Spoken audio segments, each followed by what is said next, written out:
What is going on, everybody, and welcome back into ByerlyStudios. Today in the studio, we're going to be continuing the Goliath Birdeater Tarantula series, where we are building this amazing diorama for another amazing customer.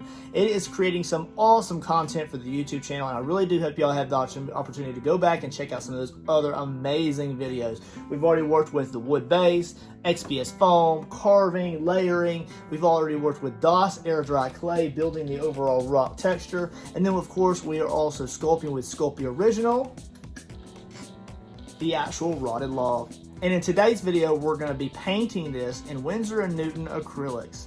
We're going to try to go for a bleached / raw sienna type of look, and we'll see where it takes us along the way. I just want to make sure that as many of those little bug holes and termite damage is visible as possible throughout the process. So we're probably going to give it a nice, good marsh black grunge base before we started with any dry brushing to kind of show any of these striations that we sculpted into this. If you want to see that sculpting video, I highly recommend you do so. You're able to see some of the detail work that we did to the outside of the overall sculpture. That video is right here. If you're on a mobile device, just jump over to my YouTube channel and check out the Goliath Birdeater Tarantula diorama playlist. So it's all there in order for you. But let's go ahead and turn around in the studio here. Let's get some paints out and let's paint this awesome little rotted log. All right, all you amazing subscribers, I am so glad that you're able to join me on YouTube for another awesome video.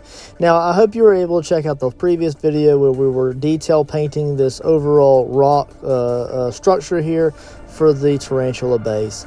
You can see that we also have that little puddle there kind of grunged out and a little bit of a mossy texture, and we're going to begin the actual log now. So we're going to give this a nice, deep, watered down marsh black base.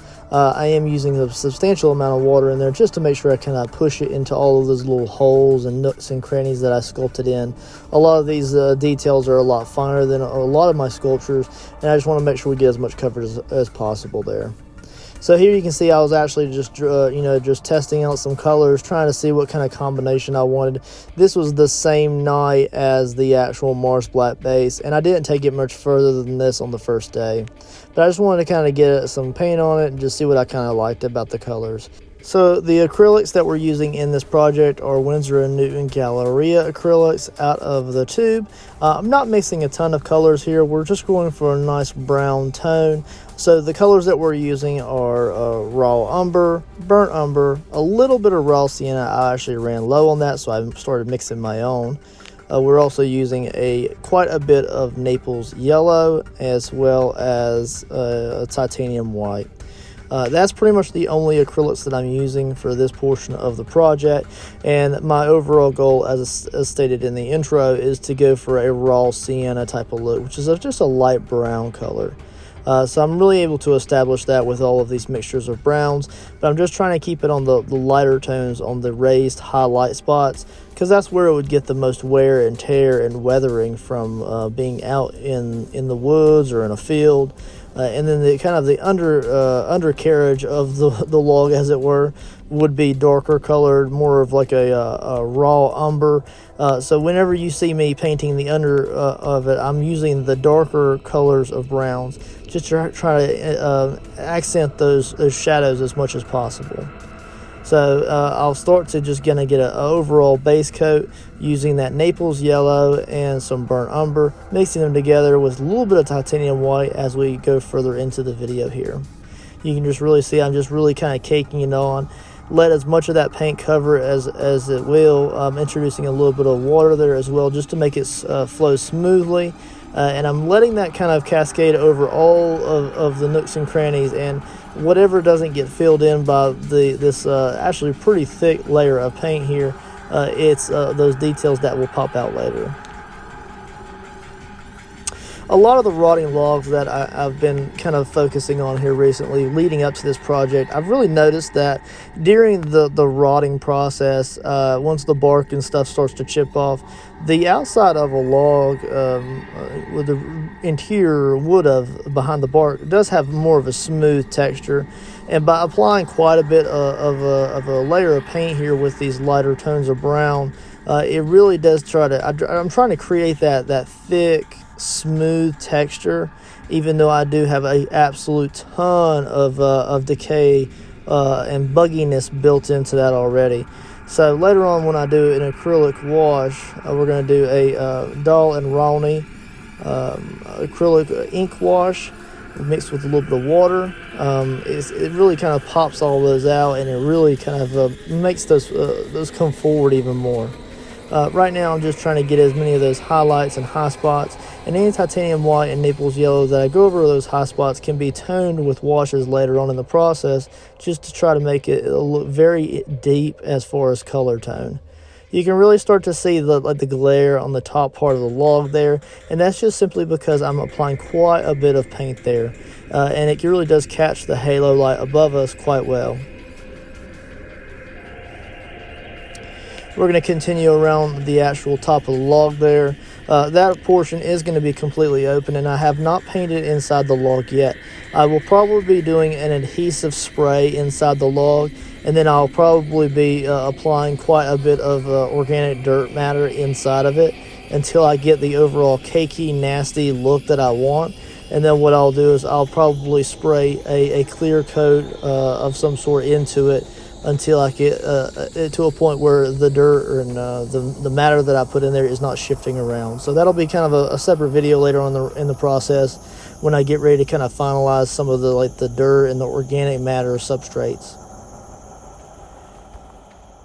We're working around the back of the actual tumblers here. This is an absolute amazing paint job at this point, guys. It is great. The camera's picking up quite well on it overall, and I'm so glad that I'm able to use the Naples yellow. I really do like it. You can really see how bright it is right there. I'm using quite a bit of it, and I'm not willing to waste any paint in any way if I have to walk away from the project. So I'll kind of just throw it on my brush and kind of throw it into the project.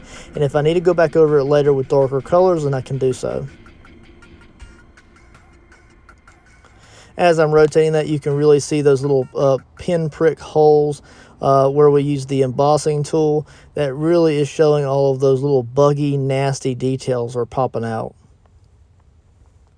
Making sure to introduce more of that raw umber in those low spots in the shadows, just to try to make sure that we can see the differences depending on what kind of light source Yvonne is going to put on these, from above or in the room. They could change the overall color theme depending on how much light is cascading down on it. Even when I turn out the lights, this overall project does darken out quite a bit. But as soon as I turn on the halo light, it pops. It really comes forward and it looks amazing. You can really see as I kind of shift the camera around, shift the project around, some areas are kind of like a chalky color, a higher tone of white, or a lighter tone, and then there's other parts that are really kind of deep and nasty in color, and there's some that are kind of reddish toned. I'm really trying to bring in as many colors as possible, and that way when we go over it with the acrylic wash here soon, it's really going to come alive. Now I do have to go over the actual holes in the log quite a few more times before they're completely covered to my satisfaction, but that's just something small. So later towards the very end of this project, I'll go ahead and go over the holes with another layer of Mars Black, and eventually I'll start to introduce a little bit of browns there just to give the inside of that log, or those holes as it were, a little bit of a dirt tone. So it's as if you're seeing the dirt color through those holes. You're seeing what's behind them. In a way, I wouldn't want to put my fingers in there, but or in the woods looking at a log, I wouldn't want to put my fingers in there, but it is pretty cool. Trying to get those wooden rings there, just a nice different tone as they go from inside to outside, and then we're just going to go ahead and start to introduce some inks here. Now, I'm going to water these down quite a bit. I'll do only like one, maybe two or three, maybe drops per color. I'm doing a burnt umber and also a sepia. Burnt umber is mainly just for the kind of recesses. Anywhere you see like a small divot or a place where I feel like it could use a little bit of darkening, or a dark burnt umber type of color. When you thin out that acrylic, it does turn into a little bit of a burnt umber, like a reddish brick color. And I'm just trying to use that to introduce a little bit of brown here and there throughout the project. And the whole goal is that this is really just going to settle down into any of the nooks and crannies. So all of those little places that I kind of sculpted into the end of the log there where it's cut away or broken, you're seeing that acrylic ink is going to really settle into those nooks and cuts and grooves, and it really brings out those details. There you can see a lot more of that burnt umber there, going over it in just different areas, and as it dries, it's going to look really good.